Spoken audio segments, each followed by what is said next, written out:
Good morning to all of you students. Hello and welcome Ram Rama public school Raipur Najimabad YouTube से channel पे आपका फिर से स्वागत है। Class 10th SST geography chapter 2 forest and wild life resources. ठीक है, SST geography chapter 2 forest and wild life resources class 10th। ठीक है, इसकी एक्सप्लेनेशन चल रही थी बेटा। ठीक है,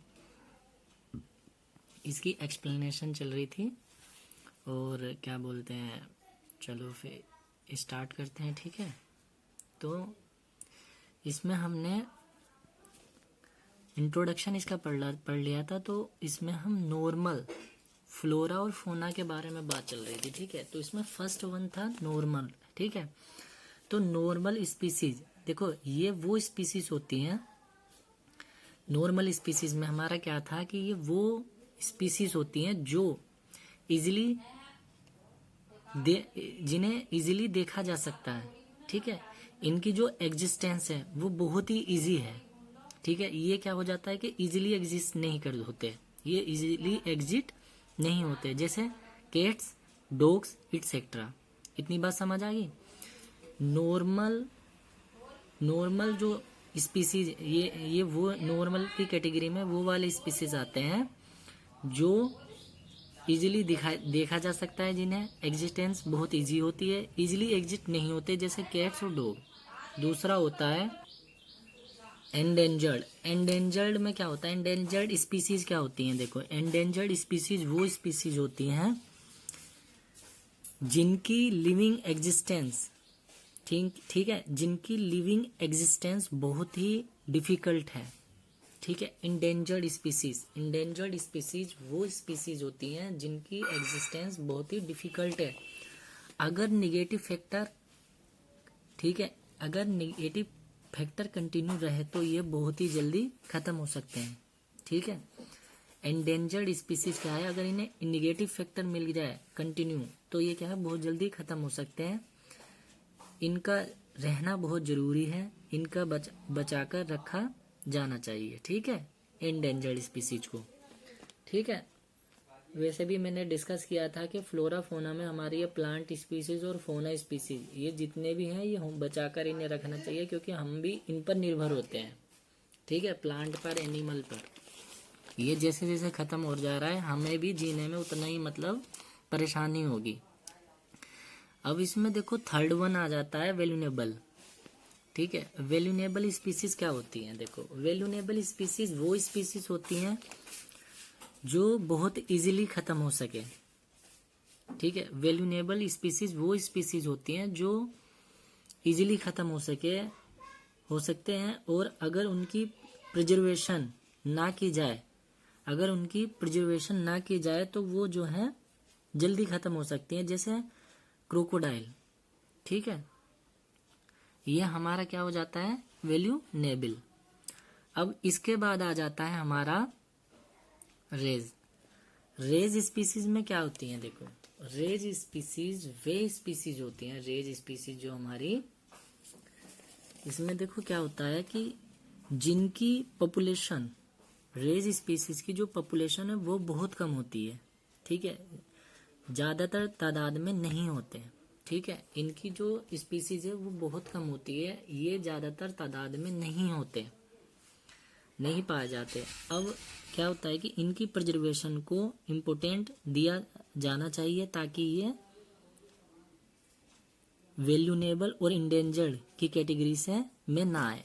ठीक है, जैसे ये वैल्यूनेबल और इंडेंजर्ड ये जल्दी खत्म हो जाते हैं ना, इनकी कैटेगरी में ये ना आए। ठीक है, इनकी जो इम्पोर्टेंट है वो दी जानी चाहिए। ठीक है, इनके इस कैटेगरी से बचने के लिए।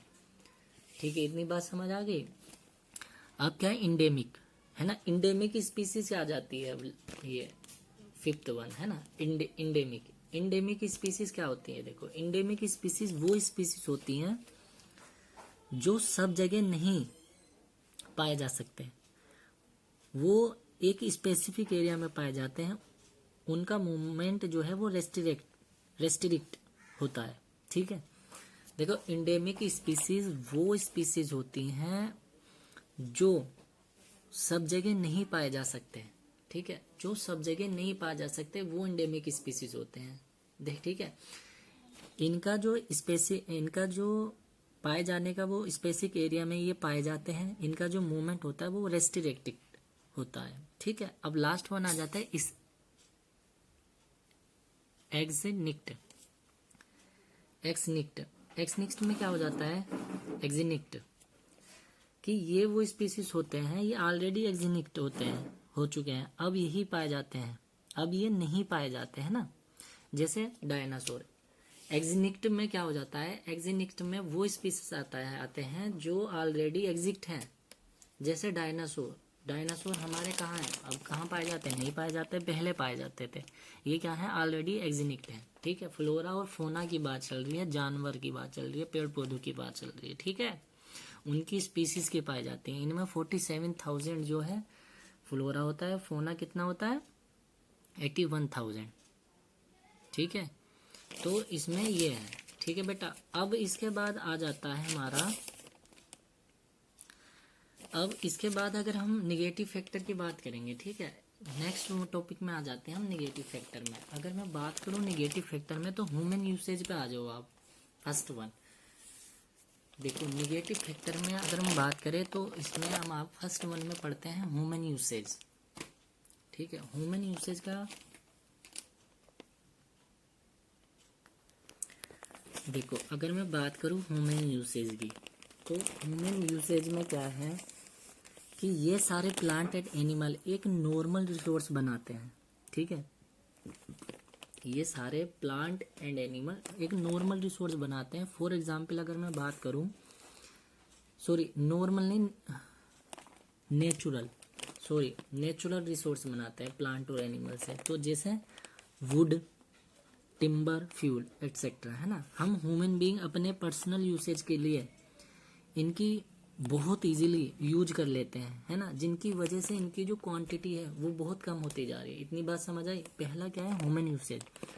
ह्यूमन यूसेज की मैं बात करूँ तो ये सारे प्लांट और एनिमल एक नेचुरल रिसोर्स बनाते हैं, जो हम forest and wild life chapter में पढ़ रहे हैं।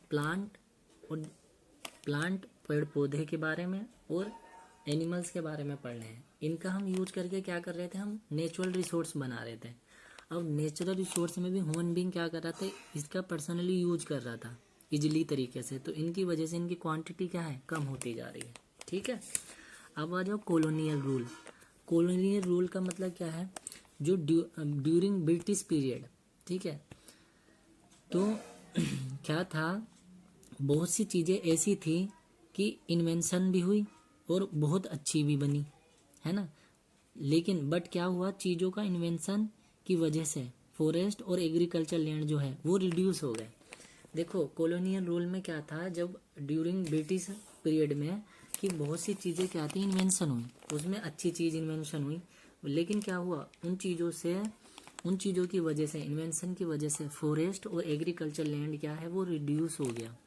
इतनी बात समझ आ गई। जैसे रेलवे कंस्ट्रक्शन, बिल्डिंग, फैक्ट्री, इनके बनने से क्या हो गया, फॉरेस्ट और एग्रीकल्चर जो है वो कम हो गया, रिड्यूस हो गया। इतनी बात समझ आ गई। अब आ जाओ आप एग्रीकल्चर लैंड पे। एग्रीकल्चर लैंड में क्या होता है, देखो एग्रीकल्चर लैंड में क्या होता है कि हम जो है ये सारे फॉरेस्ट लैंड जो हमारे काटे जा रहे हैं एग्रीकल्चर लैंड में, तो उससे क्या है, ये कंडक्ट करते जा रहे हैं हम, जिसकी वजह से क्या होगा, मेजर डिफोरेस्टेशन हो रहा है। देखो एग्रीकल्चर लैंड में क्या हो रहा है कि जितने भी ये डिफोरेस्टेशन हो रहा है, पेड़ पौधे काटे जा रहे हैं, लैंड मतलब कम होती जा रही है, तो उससे क्या हो रहा है, डिफोरेस्टेशन बढ़ रहा है और एग्रीकल्चर लैंड जो है, एग्रीकल्चर डिपार्टमेंट जो है कम होता जा रहा है, ठीक है। तो इसकी वजह से क्या होगा, इसकी वजह से जो है परेशानी ज़्यादा जीने में आएगी, क्योंकि एग्रीकल्चर और ये जितना भी प्लांट एरिया है उससे हमें बहुत जीने में मतलब हेल्प मिलती है, सांस लेने में हेल्प मिलती है, ऑक्सीजन मिलती है, ठीक है। जिसकी वजह से ये रिड्यूस हो रहा है, उससे हमें कई परेशानी भी बननी है, आ रही है मतलब, ठीक है। अब आ जाओ नर्मदा सागर प्रोजेक्ट, ठीक है। नर्मदा सागर प्रोजेक्ट में क्या है, देखो नर्मदा सागर प्रोजेक्ट ये वो प्रोजेक्ट है जो कि एमपी में है, मध्य प्रदेश में। नर्मदा सागर जो प्रोजेक्ट है वो एमपी का प्रोजेक्ट है। इसकी वजह से जो 40,000 ऑफ लैंड है यूज हुआ था। देखो ये जो प्रोजेक्ट है नर्मदा सागर प्रोजेक्ट, ठीक है, इसमें देखो इसे यूज करा गया नर्मदा सागर प्रोजेक्ट को, मतलब वहाँ कंस्ट्रक्शन का वर्क हुआ होगा। तो वहाँ पे देखो कितनी लैंड गई है, 40,000 40,000 ऑफ एकड़, 40,000 एकड़ ऑफ लैंड यूज हो चुकी थी इस प्रोजेक्ट को पूरा करने के लिए। उसकी वजह से क्या हुआ, डिफोरेस्टेशन हुआ होगा, प्लांट एनिमल पे दिक्कतें आई होंगी। जब ये डिफोरेस्टेशन होगा, पेड़ पौधे कटेंगे तो एनिमल पे परेशानी आएगी, क्योंकि वे वहाँ जंगलों में रहते हैं। तो इसकी वजह से क्या है, ये बेचारे कम होते जा रहे हैं, रिड्यूस होता जा रहा है, ठीक है। ये क्या है, हमारे निगेटिव फैक्टर हैं, इन चीज़ों के जितने भी हैं ये निगेटिव फैक्टर की बात चल रही है। इससे हमें क्या है, परेशानी बढ़ेगी, घटेगी नहीं। अब इसमें लास्ट वन आ जाता है बुक्सा टाइगर रिसोर्स। देखो बुक्सा टाइगर रिसोर्स है कि मिली एक्टिविटीज की वजह से बुक्सा टाइगर रिसोर्स से एक थ्रेट बन चुका है। जो ये बुक्सा टाइगर रिसोर्स है, ये क्या है, मिली एक्टिविटीज की वजह से क्या है, बुक्सा टाइगर एक थ्रेट बन चुका है, ठीक है। इससे क्या है, बहुत मतलब वर्क कर लिया गवर्नमेंट ने बुक्सा टाइगर रिसोर्स से, है ना। तो बस इस वीडियो में बेटा इतना ही, ठीक है। आई होप कि आपको ये सारे पॉइंट समझ आए होंगे, ठीक है।